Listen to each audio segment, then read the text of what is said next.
Boom. Hey, we're back with another episode of the Rock Fantasy Files. And second time on the show, he visited us a couple of weeks ago on St. Patrick's Day.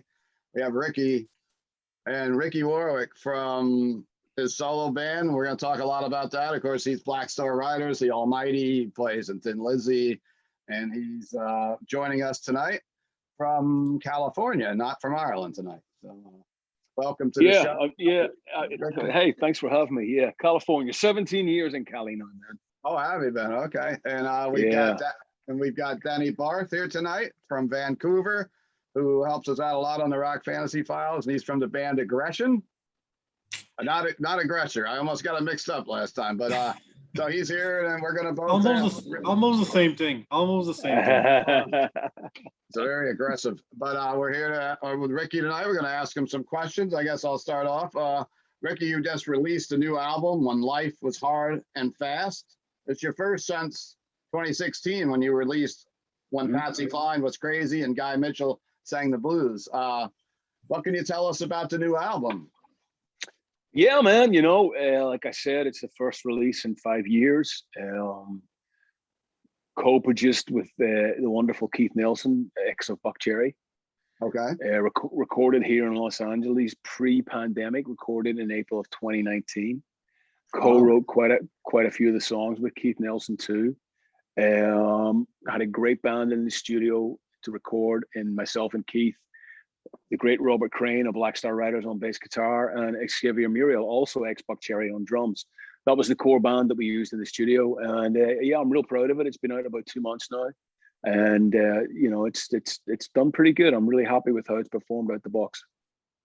Excellent. Of course, how does it differ from the previous album? Is it any different style of music? And maybe just for viewers that don't know who Ricky Warwick is, and how do you describe the style of music that is on that album? It's rock, of course. Yeah, it's just straight ahead rock and roll. It's anthemic.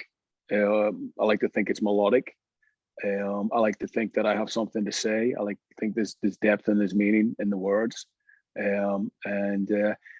Different. Does it differ from the previous album? Yes, in so much that there's different personnel, different producer, different studio, different people playing on it, apart from Robbie Crane, who played a bit of bass on the last one.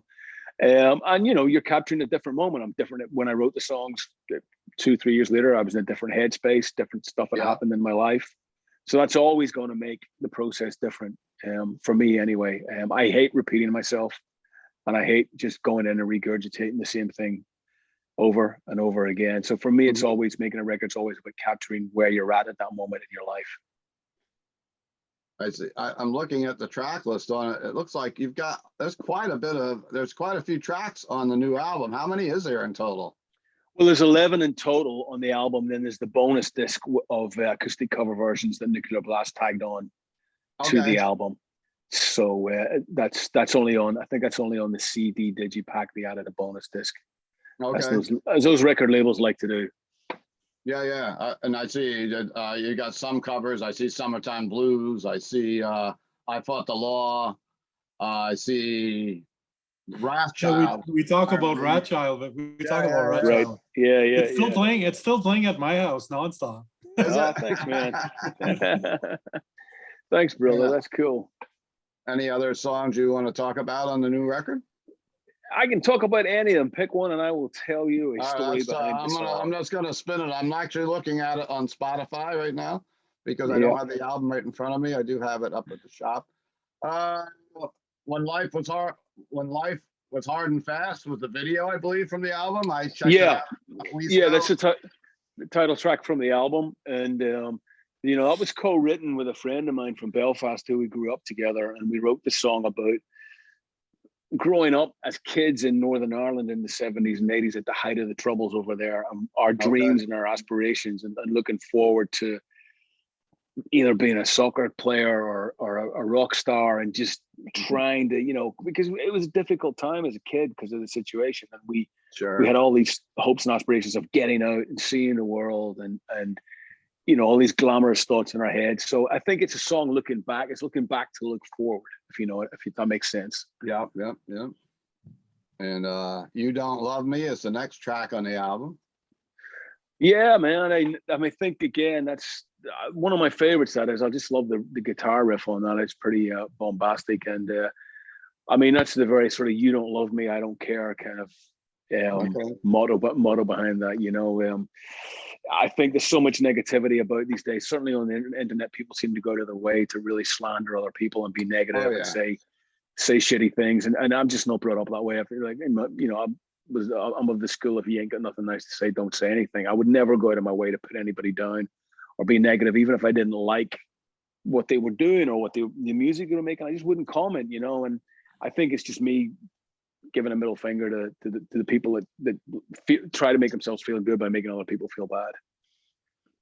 And Gunslinger, I'm not going to do every track because we'll be on all night, but Gunslinger, Gunslinger, is that based on like a Western movie? Because that's actually a cover version. That's a Mink DeVille song. That's a Willie, aka Willie DeVille, who I'm a big fan of. And I bought his single Spanish Stroll way back in '77 as a 10-year-old, and flipped it over, and Gunslinger was on the B-side, and I fell in love with it way back then. And I learned to play it because it only had 3 chords in it. And I remember saying, one day I'm going to be in a band and we're going to do that song. And, you forget about it. And then as we were making the record, I was listening to some Mink DeVille, and that song came back into my psyche, and I called up Keith. I said, we got to do this song. I said, it fits exactly with the spirit of the album and what we're doing.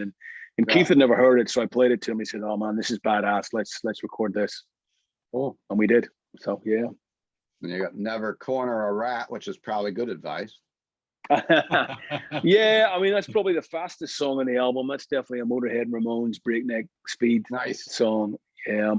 Again, based on a conversation I had with an ex-vet after a Black Star Riders show on the Judas Priest tour. I was talking to a guy that had fought and served his country and was back home and was not getting the love and care and help that he needed, being ex-military, which sadly I think a lot of our veterans aren't getting. And it was a very interesting conversation with him, and I really kind of verbatim, he was very resilient, that, he fought for his country overseas, and he's going to fight for his country now he's back home to get the care and the help that these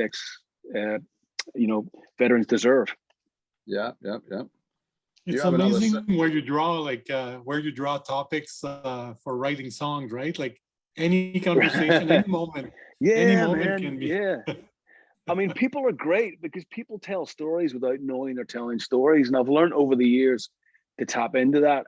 So as much as I'm obviously listening to what they're saying, the wheels are kind of turning, going on. Yeah, I'm going, this is priceless. This is really educational. What this guy is telling me, or what she is telling me is amazing. And I need to voice my opinion on this. And that's when the song will start to come, and people never let you down. Everybody in my opinion, has a story and a song inside their head, and it's just getting it out there, is the difficult part. You're My Rock and Roll is also a new video from the album, correct? Yeah, it is indeed. Yeah, that was fun making that video because I blew the budget. I wanted to come out of the traps really strong on the record, and Nuclear Blast gave me a budget, and I went up to the desert. I spent all the money making the first 2 videos for Fighting Heart and You Don't Love Me, which turned out great. But so I went. They wanted to put out the 4th track right before the record came out. I went, no, you've blown your budget. So I had my daughters and my wife out there with the GoPros, and we filmed the entire video in the alleyway at the back of my house. Oh, really? And and then I got a good buddy of mine back over in Belfast to edit it all together. I think I spent like $300 on the whole video, and it came out great. It came out really, really good. So it's total punk do-it-yourself video. That's cool. The song's a total celebration of rock and roll. How much it's how it's given me everything in my life, good and bad, and I'm forever grateful to it. Danny, do you have any questions on the new album? Any songs that stuck out to you that you'd like to ask them about? I have so many questions. I could spend a day. Oh, Danny, it's all good, man. Thank you, bro. Appreciate that. I think my first question, I was excited about doing this. My first question to you was, I'm listening to your songwriting in Black Star Riders, and I'm listening to you as a solo artist. Is there a difference in your head? How you do you write a song and then you go, oh, this one's good for Black Star, and this one I keep it for myself? How does it work in your head? Yeah, kind of, Danny. I mean, you're not wrong, man. I'm very aware in Black Star Riders that there's 4 other people that are going to put their input into the idea. And I like that. I mean, I like working. I'm very capable of sitting on my own and writing a song and finishing it, as I've done and will continue to do. But I like the process of getting an idea and somebody taking it somewhere I would never have thought of. And with Black Star Riders, I'll write a riff or a lyric, and I'll just go, I can hear Scott Gorham just coming in, and suddenly I'll hear, that's going to go for Black Star Riders. Or if I'm, and then a solo one, I'll maybe come at it from a more solo stuff, more direct, more of a pure melodic thing. Where at Black Star Riders, it might be more about the riff. It might be more based around a riff, whereas the solo stuff might be based around a melody or just a lyric. There's been a few moments on the tour bus where I've played Scott Gorham some of the solo material, and I've had the raised eyebrow where he's kind of gone, "Really, buddy? Fucking kept that one for yourself," And I'm like, "Oh, yeah, okay, I'm sorry," But I think the thing is that the guys trust me in Black Star Riders, that they know I'm never gonna show up with empty pockets when it comes to making a record. They always know that I'm going to turn up with a bunch of stuff. Because writing's it's my whole life. I do it every day. It's like it keeps me sane. I can't conceive a day where I wouldn't pick up a guitar and try and write something. Even at the end of the day, if it's crap, at least I know I've done something. So I'm always armed with material. It's hard to separate sometimes. It is. It's a good question. It just is. It's hard to separate yourself from yourself. I think that's the challenge, Cool. Yeah, there's and I'm not surprised by your answer. Like I can imagine for you trying to like sometime like, but you talk to Scott, hey, what about this? But then sometimes you might keep for yourself, right? And last question about songwriting, because like I said before, like I'm a fan since way back, the Almighty. Like have you like I can assume that your songwriting has matured throughout the years, but do you have like a new process, or is it still the same as when you were like 15? It's so primitive, Donnie. It hasn't changed much, apart from like, I mean, if I still had my old cassette recorder, I'd be singing that. I'm just singing into my iPhone. I mean, I don't even borrow a garage band. For me, it's getting the idea down, and I write, in the Almighty. Yeah, I used to write. Everything was done on electric guitar pretty much, but now I pretty much write everything on an acoustic, everything, because it's just the easiest way for me to hear if it's working. And that's what I do. I'll just send the iPhone. I'll get to the point where I can play the song or the idea enough times that I can play it without making a mistake, or, and then I will send it to the guys and their take on it. I mean, I write a lot of the guitar parts. I write a lot of the guitar parts in Black Star Riders. A lot of people don't know that, but I actually write a lot of the riffs and all that stuff as well. Probably 70% of them. And with the Almighty, everything was based around the riff. It was such a big riff band, and it was heavy, and it had to be riff orientated. I've kind of realized that that's great and it works, but now I'll maybe start songs with maybe I'll write a whole. A lot of the songs times are poems that I've written, just full on rambling poems, and I've actually fitted the music around the words. Nice. You must have a library in your head of things like Okay, Steven, your turn. Cool. I guess what's going on with the Black Star Riders? You had your last album from them came out what, 2019? Refresh our memories. Yeah, September 2019. We got on the road in October. We got a 6-week run in. We had grand plans for last year to hit the States, to go all the European festivals. We were booked on a bunch of them, obviously like everybody else. We were sunk, and there's no point when we get back out there really trying to dig up a record that's now will be 2 years old by the time we get that, probably more by the time we get back there. So we've decided just to press on. We've written album number 5. Okay. And we're due to go in in September with Jay Rustin again, who produced another State of Grace, the last one. And we're due to go in here in LA in September and get album number 5 going. And what's the current lineup in Black Star Riders right now? It's currently myself, Christian Martucci, Chad Saliga, Robert Crane and Mr. Scott Gorham. Okay, great. That's for people that are watching and aren't aware or about that. Yeah, and same as the last album. I mean, Okay. Christian joined at the start of the writing process for the last album, and he's been a great addition to the band. He's amazing. People will know Christian from Stone Sour, obviously, and okay. we got one tour in. We got that 6-week, and it was so good, so great, and it's just such a shame we just didn't get to do more of it. But Was that? I've been working a lot of stuff with Christian, and I'm real excited. Was that tour in North America? That was United States. The tour you did. It was Europe. It was a European. Oh, okay. Europe. Who were you on the road with Yeah. over there? Who were you guys on the tour with, or by yourself? Oh, we were headlining. Yeah, we were Okay. headlining. Yeah. Okay. Yeah. Okay. I had the pleasure of seeing you guys open for Saxon and Judas Priest when you were playing on the Firepower tour, which you were hitting all the big arenas in the United States. That must have been fun. It's great. 3 years. That was 3 years ago this month, man. Is it already? Crazy. Wow. Time flies. Yeah, crazy. I saw you That guys was an amazing. Yeah, it was an amazing tour. Prudential Center in Newark, New Jersey. I saw you guys Yeah. that night, and it wasn't the first time you went out in arenas with Judas Priest in the States, was it? Or did you go out with That was the first time as Black. Yeah, We went out with Priest way back in 2011, when we were as Thin Lizzy. that's what I thought. Yeah, and that had, I think, Zach Wilde on the road also too, wasn't it? That's right. That's where we met. That's where we met Chad Zaliga, our drummer in Black Star Riders, Oh, okay, cool. because he was playing drums with Black Label. So you got the hook up with Judas Priest to get out on the road and do the arenas when they're coming around, I guess it sounds, over the years in the States. They've been really good to us, man. I mean, there's a great connection there. Priest, apart from being phenomenal band, they're such great people, and they have such a great organization. But this 4 of Judas Priest's main road crew that have been with them for years, that were the Almighty's road crew back in the day. Okay. So there's a huge family. There's a big family connection there.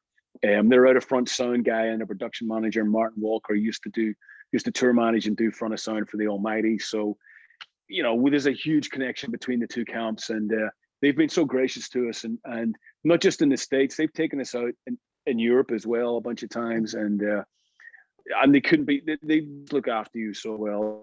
They're one of those bands where you go, not only are they just an amazing band, they're amazing people, and they're so humble and they're so gracious. I love being on the road with them. They're great, really are.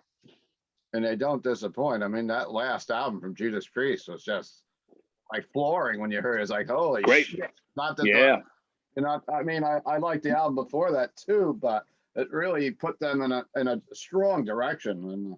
And having Saxon on the road and you guys, I thought it was a great lineup for the States. It was a great bill. It really was. It was a lot of fun. I was pretty sad when that one came to an end.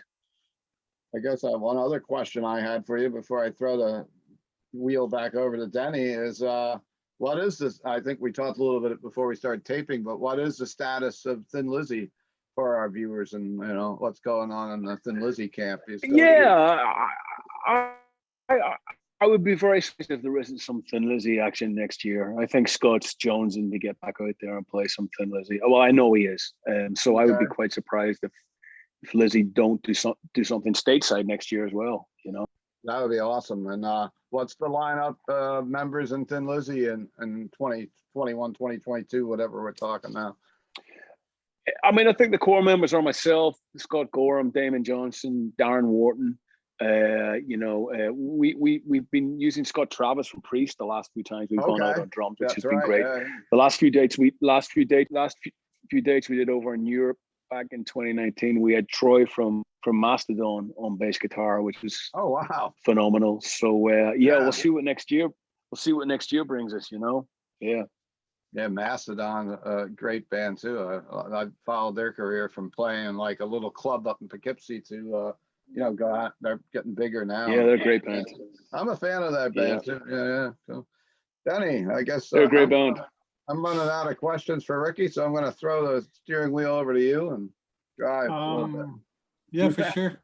Yeah, it's funny when you mention like Buck Cherry and Mr. Johnson, like Brother Kane, and like, you might have made so many connections back with the Almighty that, like 30 years later, like 20 years, 5 years later, it's like still working with some of the similar people, especially Road Crew. Like, Well, Donnie, the Almighty opened for Brother Kane way back in 1993. I think it was in North Carolina. And Damon didn't know this, and it was when Brother Kane were obviously, having a lot of radio success with Shame, and we did a club gig with them, and we opened for them, and it was packed. It was absolutely packed, and I remember we had a crazy long drive to the next show, so we left right after we came off stage. But the first time I met Damon Johnson, I was like, we fucking opened for you, man. Of course, he had no idea, I said, my band, The Almighty, opened for Brother Kane 93 and blah, blah, blah. And he was just like, what? Really? Incredible. So, yeah. Yeah, connection never stops. To go back to your new album, like, again, like very strong material, well written, and you can tell it comes from the heart, right? That's very obvious. Yeah. I was talking, like, I have my kids, they're teenagers now, right? So like they always want to know what dad's listening to and what's playing in there, right? So, they're a good way to gauge what's happening now, right? And the question they had for me to ask you was like, they love that "Oops, I Did It Again" cover, like the way that so like they want I guess their question to you is why.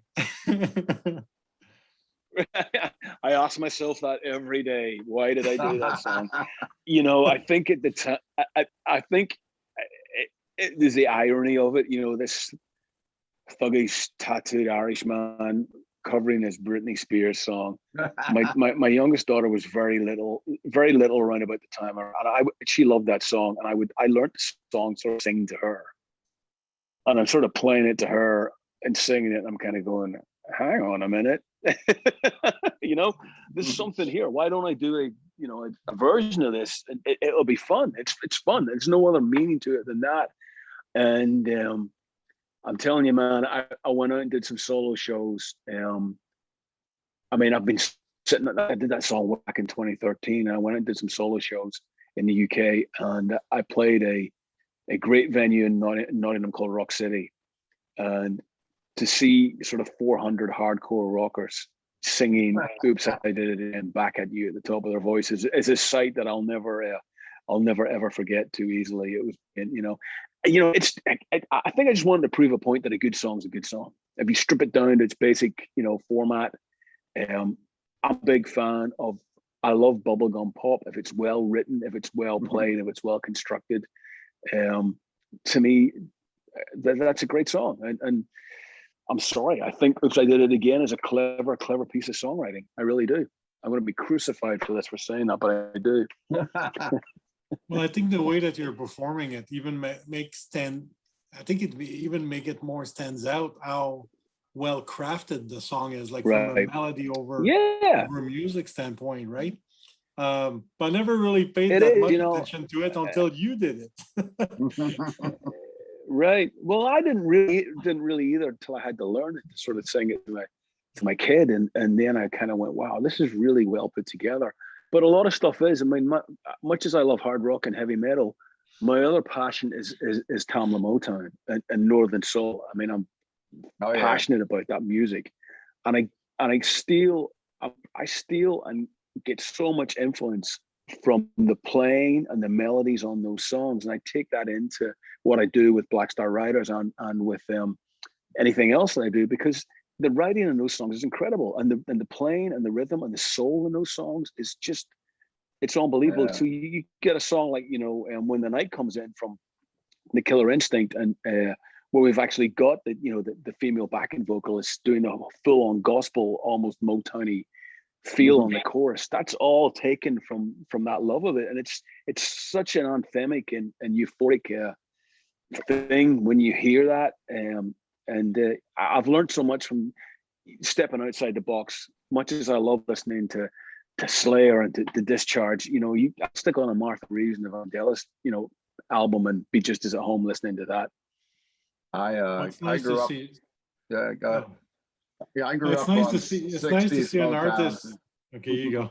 You go, I'm Steven. sorry. Well, I said I grew up on the 60s Motown and all that stuff too. As a kid, growing up and listening to AM radio. Of course, I like a lot of the pop music from that era, and I grew up watching Soul Train and all that. So I can totally. And one more point before I let Denis drive again is, I just interviewed a band called Trollfest. They're a Norwegian like polka folk metal band, and they have a similar answer because they just covered the song "Happy" by Pharrell Williams, and with a very weird take. Yeah. And they also did "Toxic" by Britney Spears a couple of years ago. So they thought wow, right, for them to put a different flavor on that stuff, and so they also just covered "Don't Worry, Be Happy," which you would never think would be a metal song at all. But I just wanted to put it in there because I just interviewed Trollheimer from Trollfest, and I kind of thought that related a little bit to the conversation of you covering a pop, a modern pop song. No. It's good, it's good to put a different take on something, something that you think that never in a million years would you think that Ricky Warwick would cover a Britney Spears song, or is it the Trollfest, the band you mentioned? If I get their name right, that's the irony of music, and I think sometimes it doesn't work, but when it does work, it can be it's cool. And now Paul Stanley has that new project. I guess it's not really new, but he just dropped an album too, where he's doing all like Motown and soul classics. Paul is from Kiss. That's correct. Yep. Soul Station, maybe. I got the name wrong. Someone's got to recorrect us in the comments if you're talking about it. But yeah, very interesting. Like everybody right now is like, you see what Paul? Yeah, but but even like into Springsteen and Little Steven and Disciples of Soul, that stuff is just so soulful and so well played, and it's such an influence on me personally, in what I do. Cool. It's Denis, I'm sorry, I walked all over you, so I'll let you finish. Hey, it's okay, man. You're the boss of the show, man. We have to follow I'm a horrible boss. I was looking at your profile, Ricky, and I realized we're both you and I are born in '66. And I actually born like a month after you or something. So you're a little bit older than me. Wow. But I noticed that you had an Elvis song as well, "Burning Love," on your record, and I love the rendition of what you're doing. So was Elvis at any point like an influence on you, like as a singer, or like just like his music? Yeah, I mean, because of what my dad, being the introduction to music being through my dad and his mates at their card games when I was a little kid at the weekend, he'd have his buddies over and the whiskey and the cigars would come out and they play poker, and I'd get to be the DJ. And to me, so that back then in Belfast, that was Patsy Cline, that was Frank Sinatra, that was Elvis, that was Johnny Cash. And that was the first time I heard music. That's the first time music really impacted me. And I grew to love those artists and grew to love those songs. And I think, how can you not be affected by somebody as great as Elvis, or somebody as great as Johnny Cash, or Carl Perkins, or Little Richard? And that stuff was just gold dust back then, and it still is. And the whole sort of, when Patsy Cline was crazy and Guy Mitchell sang the blues, the title of my last album is a node to those artists, and that time and getting to play the music and getting to be the DJ, thinking I was one of the big men hanging out with them on a Saturday night, and I had the responsibility of putting the record on and filling up their whiskey, and and it's just such a great feeling and such a good memory. So that stayed with me, it stayed with me. That's a great memory, a great story, Ricky. Thank you. Yeah, man. You started out So as a like, DJ. I DJ and bartender. I should have stuck with it because apparently that's where all the money is now. So I should have stuck with Yeah, right. it. so this latest album, like When Life Was Hard and Fast, it's out on Nuclear Blast. Are you planning like other releases on this label, or like do you? Yeah, man. Yeah, Donnie, I've been with Nuclear Blast almost 10 years. I mean, they've put out everything that Black Star Riders has done. Yeah. On the first BSR album came out in 2013. I licensed my last solo record to them. I did a solo record on my own, but I licensed it through Nuclear Blast. This time around, this is the first record that I've done that they financed fully. And Cool. I have a great relationship with them. I think they're a great independent label. I think they're strong. I think they believe in their artists. I think they're honest. I think they. I just like the integrity of the label, and I've had a great experience with them over the last sort of 8-9 years. In this stage, to be with a label that long is a rarity. Yeah.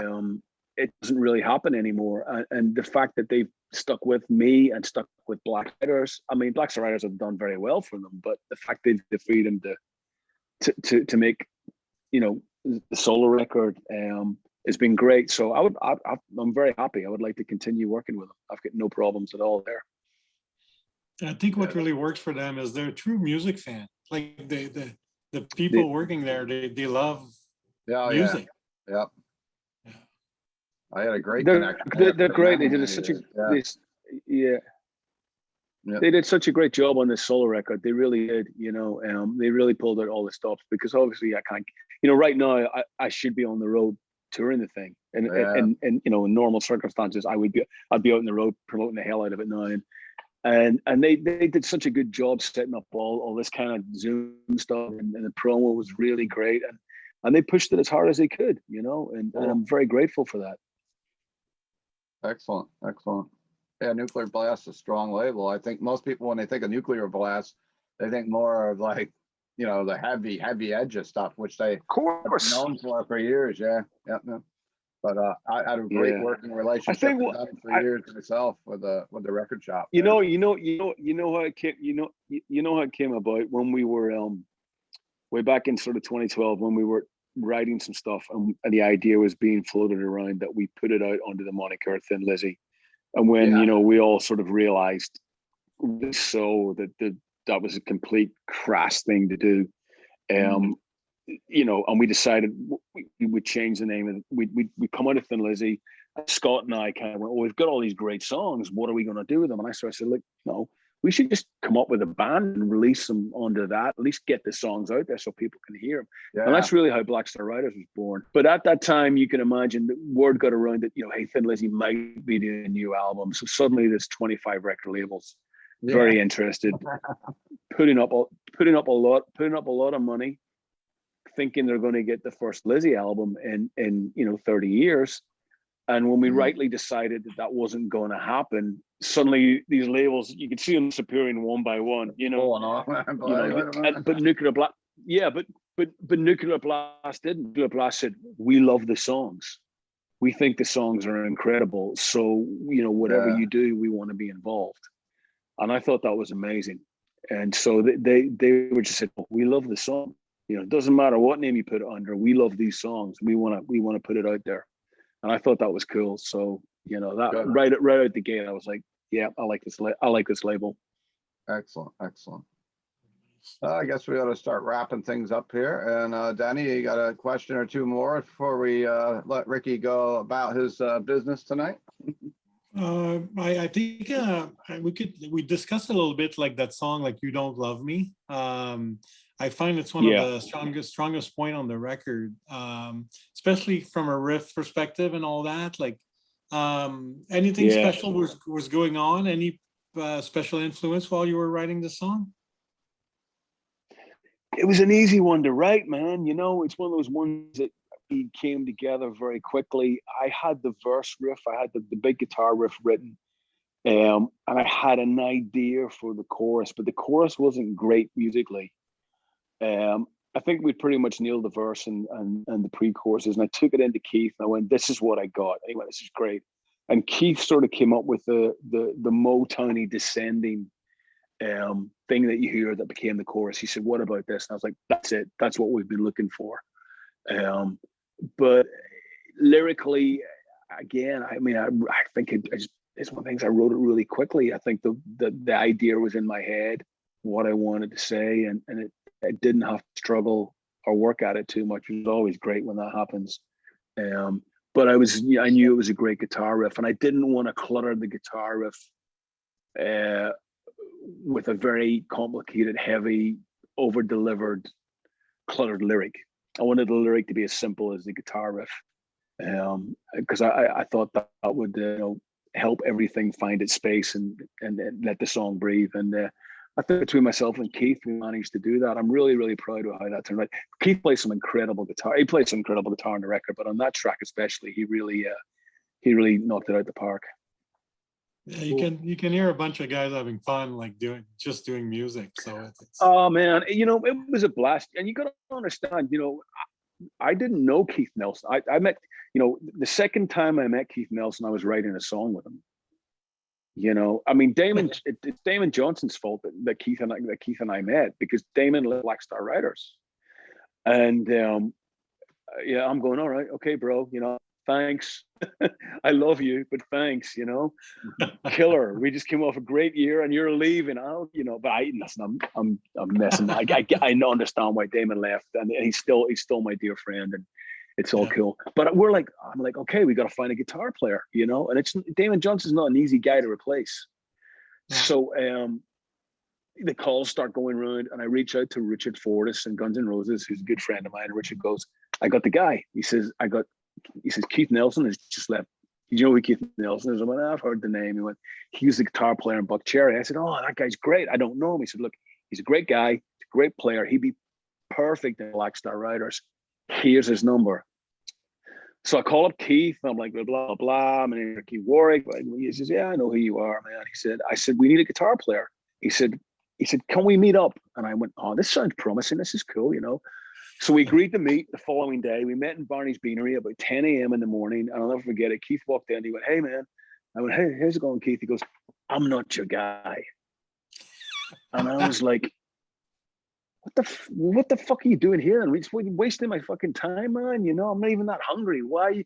He said, "Man," he said, "I love Black Star Riders. I love what you do." He said, "Out of respect, I wanted to come and tell you why I can't do this." And we started talking, and we hit it off. And he said, "Look, I left. I just don't want to do the 6-7 month tours anymore, be away from home that long. I've got a studio. I'm writing now. I'm producing. That's what I'm into." And I went, "Get it. Understand. Thank you so much for coming to see me face to face. Total respect for that." He said, "Why don't you come over to the studio, in a couple of days, and you want to write a song together?" And I said, "Sounds like fun."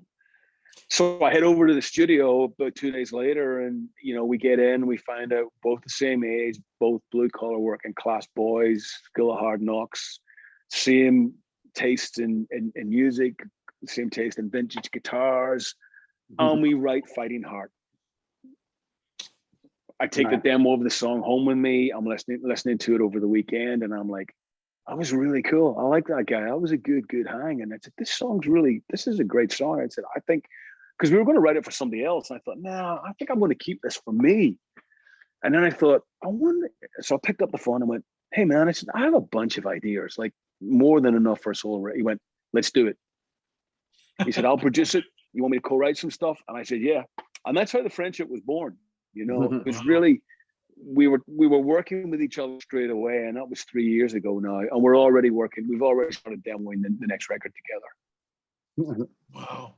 So I owe Damon for that one. Damon leaving, and it was a double whammy because Damon left, and I met Keith, and also we got Christian Martucci, who's phenomenal as well, and a great addition to Black Star Riders. So it worked out pretty good in the end, for everybody, Damon included.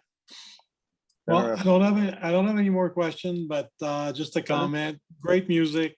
Like I said, I've been a fan for a long time. I love what you do. I'll keep listening. Thanks, just keep Danny. popping those records. Thank you, bro. It'll make me happy. And Ricky, what do you Thank got? you, brother. I really appreciate it. Cool. And Ricky, any closing statement tonight? Thank How do you. we? I guess I'll put all the links in the comments and how to find Ricky online. Yeah, I'm everywhere. I'm everywhere I should be. Go buy some stuff from Ricky. He needs our help right now. All these musicians that we're talking to on the program and on the episodes can all use a little merch buying from their stores right now. I think it all helps out a little bit during this downtime we're living through. Absolutely. And I'd like to thank Ricky for joining us again. He was and if you're just watching this episode for the first time on Rock Fantasy Files, please dig back a few episodes. On St. Patrick's Day, we had him and we had Vivian Campbell and we had Andy Freeman from Last in Line, along with a few others. And we were discussing our favorite Thin Lizzy albums over a couple pints of our favorite beverages that night. So I think that was something everyone would like to listen to and watch over if they haven't seen it or even watch it again. So thanks tonight, Ricky, and thanks, Denis, for joining us. And thanks for having me. We'll be back. Thanks, guys. Next episode, we're going to tackle a band that's kind of famous from UK called the Rolling Stones. So that's our next episode. So thank you tonight, and rock and roll, everyone. Stay safe out there.